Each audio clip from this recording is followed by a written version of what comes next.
이분 저번에 보내주셨었거든요. 예. 제가 인체가 부족한 것 같은데 인체 삐꾼한 데가 있는지 궁금합니다. 그리고 색을 칠하는데 부드러운 느낌을 내고 싶은데 어떻게 하는지 궁금합니다. 색을 칠하는데 부드러운 느낌이라 좀 부드럽다라든지 여러 인상적인 부분에 있어서는 질감의 측면이 좀 있다고 생각합니다. 뭐 셀식이라든지 이런 채색들을 하시는 분들 입장에서 질감이 뭐가 필요할까? 질감? 나는 표현 안 하는데? 라고 생각할 수 있어요. 근데 이게 우리가 일러스트를 그리면은 밀도라는 거를 계속 올리고 하기 때문에 이렇게 셀식 채색을 한다고 해도 어쨌든 보는 사람들 입장에서는 셀식이라고 하는 거에서도 조차도 질감이 부여가 됩니다. 이게 무슨 소리냐면 질감 같은 것들 생각을 해보시면은 보통 질감은 어떤 때 나온다고 보시나요? 여러분들은 표면이 울퉁불퉁할 때 막 하면서 여러 질감들이 형성되고 그런 느낌들이 나온다고 생각을 하시잖아요. 이걸로 한번 표현해 볼게요. 에어브러쉬로 하면은 좀 쉽게 표현이 되겠죠. 에어브러쉬 이렇게 깔끔하게 표현해 볼게요. 아무래도 이때랑 질감 느낌이 살짝 다르잖아요. 그리고 또 여기에다가 하나를 더 추가해 볼게요. 갑자기 탱글탱글해졌다, 그죠? 이게 왜 이런 질감적인 차이가 날까요? 표면의 우둘투둘한 정도 때문이겠죠. 근데 다만 그림 그리면서 이런 것들을 좀 명확하게 한번 캐치해 보실 필요가 있어요.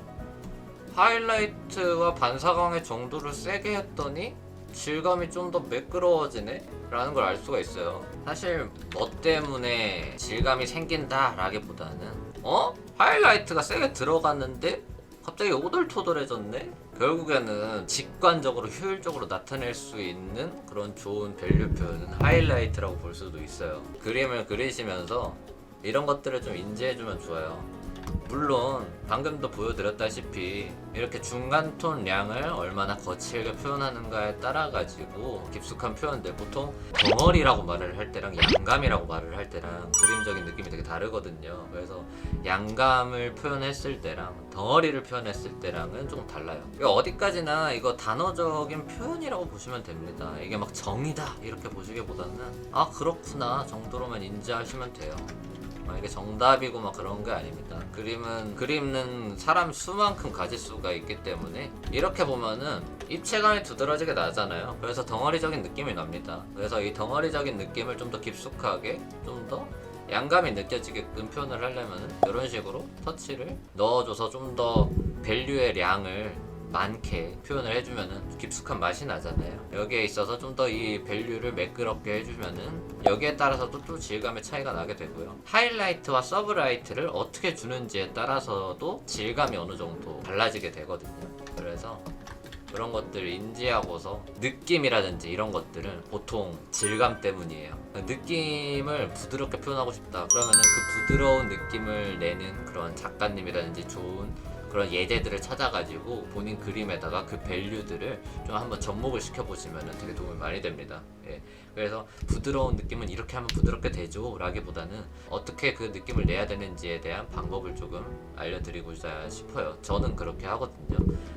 보통 느낌이라든지 이런 것들은 인상이에요. 하나의 우리들이 그림을 보면서 또는 사진을 보면서 받는 인상이기 때문에 그런 것들은 느낌이라고만 하면은 추상적으로 남아버려서 이제 우리가 그림으로 표현할 때 답을 찾아내기가 힘듭니다.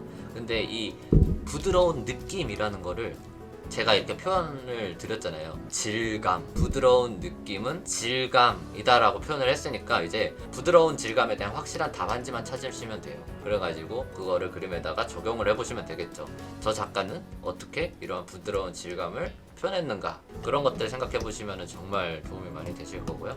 일단 전체적으로 제 부드러운 느낌이랑 그 흑송송님이 느끼는 부드러운 질감이랑 조금 다를 수가 있기 때문에 먼저 형태적인 부분들부터 캐치를 좀 드리도록 하겠습니다. 가장 눈에 도드라지는 거는 아무래도 이 손 부분이 가장 눈에 띕니다, 형태적으로. 그래서 손 쪽 형태를 좀 봐드리도록 할게요. 얼굴 같은 경우에는 되게 좌우 대칭으로 잘 하셨다라고 생각이 듭니다. 되게 이쁘다라고 생각이 들어요. 다만 머리카락이라든지 이런 부분들에 대해서는 덩어리적으로 좀 공부를 더 해보실 필요가 있고요. 손 같은 거는 좀 더 명확하게 단순화해가지고 접근을 해보시면 좋을 것 같습니다. 먼저 마디를 찾아줘 봅시다. 그러고 엄지손가락은 나중이라고 했죠. 그리고 본인 손을 일단은 포즈를 취해보시고 그에 따라서 이렇게 도형화를 해 나가시면 훨씬 더 좋을 것 같아요. 그리는 방법은 방법인 거고 일단 발상이 중요합니다. 얼마나 자연스럽게 그리는가에 대한 발상, 자료나 본인 이입 이런 것들이 되게 중요하죠.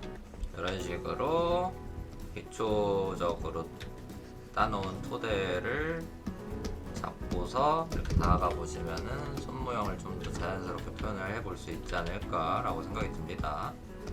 그리고 손 모양을 어느 정도 얼추 그렸다면은 캐릭터를 그릴 때도 오브젝트들에 대한 완성도를 되게 높이려면은 형태가 그래도 명확해야 돼요. 그래서 원기둥을 그릴 때 이런 식으로 그리게 되는데 여기 부분이랑 여기 부분이랑 지금 보시면 각이 이렇게 졌죠. 스무스하게 이렇게 넘어가는 게 아니라 각이 딱 져버렸죠. 그거는 별로 좋지 않거든요. 둥글게 쉐입을 자연스럽게 서로 엮여져 가는 느낌으로다가 또 원형을 명확하게 만들어줄 수 있는 좋은 팁이 될 수 있을 것 같습니다.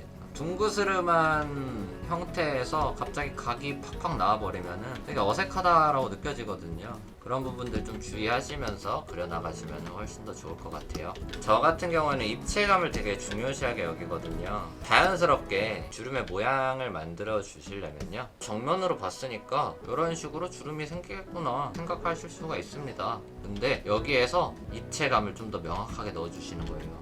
이 옷이라고 하면은 이런 재봉선들 있잖아요. 바로 정면으로 봤으니까 이렇게 보일 수도 있을 거긴 합니다만 단순하게 한번 형태를 생각해 봅시다. 정면으로 봤으니까 원기둥에 단면이 이렇게 딱 나와버리면은 그 그림에 보는 재미가 별로 없어요. 입체적인 느낌을 받기가 되게 쉽지가 않은데 살짝 유도리 있게 뒤틀어서 생각을 해보면은 원기둥이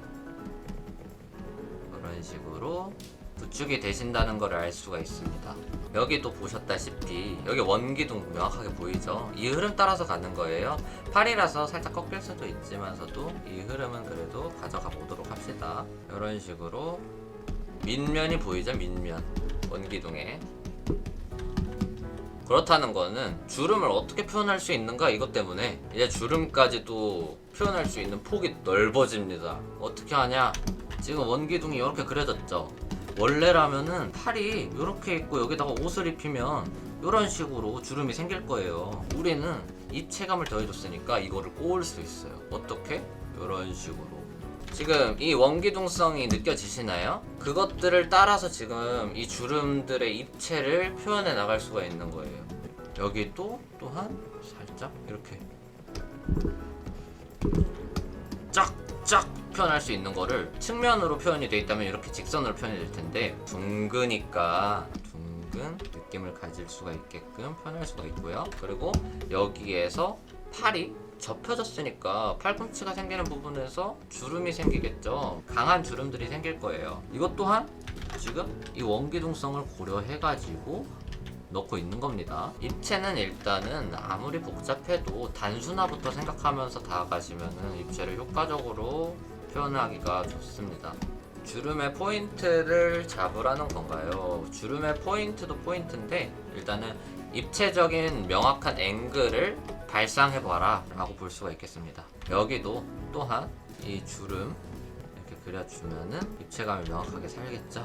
옷주름을 표현할 때도 패턴 기억해야 한다던데 맞나요? 패턴이 있다고는 보는데 어찌 보면은 옷주름이라는 거는 변수가 상당히 많기 때문에 전부 다 기억하기는 쉽지가 않다고 봐요. 근데 다만 어떠한 주름의 형태를 보고서 너무 이쁘다고 생각했어. 그러면은 그 패턴을 어느 정도 암기를 해두면은 나중에 그림 그릴 때 써먹을 수는 있습니다. 형태는 생각보다 암기로 해결하는 경우도 정말 많아요. 네, 이런 식으로 심혈을 기울여 가지고 이런 오브젝트 표현들도 해줍시다.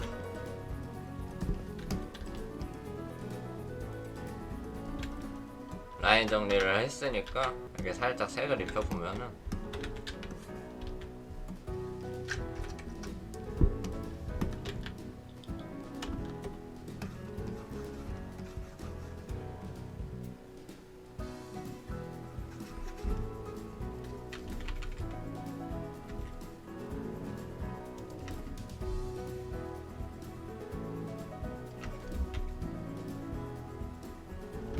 흑송송님이 작업한 거에 어느 정도 맞춰가지고 형태라든지 이런 것들을 교정을 좀 해봤습니다. 훨씬 더 입체감이라든가 탄탄함이 좀 도드라지죠. 이 살짝만 앵글을 명확하게만 바꿔줬는데도 이렇게 자연스러워질 수가 있구나의 예시라고 볼 수가 있어요. 이게 형태적으로 표현을 되게 디테일하게 했다 보니까 어둠을 넣어도 어디를 넣어야 될지 명확하게 구분이 되어 있어서 그 부분에만 어둠을 표현을 해줬는데 퀄리티가 있어 보이게 되는 거죠.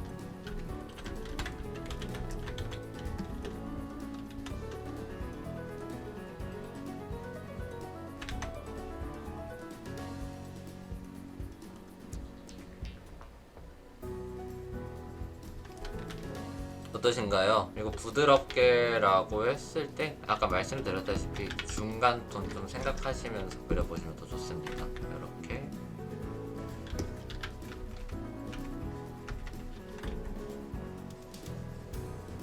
요렇게럼 해보시면 될 것 같습니다. 오늘 말씀드렸던 것들을 정리를 좀 해보자면은 이거죠. 단순화해가지고 형태들을 생각해보는 거, 그것들을 토대로다가 구체적인 데생들을 해보는 거, 그걸로 인해서 이런 식으로 결과물을 낼 수 있고, 부드러운 느낌 같은 경우에는 질감을 어느 정도 생각을 해보시면서 그려주시면 좋다라는 거죠. 도움이 됐으면 좋겠습니다.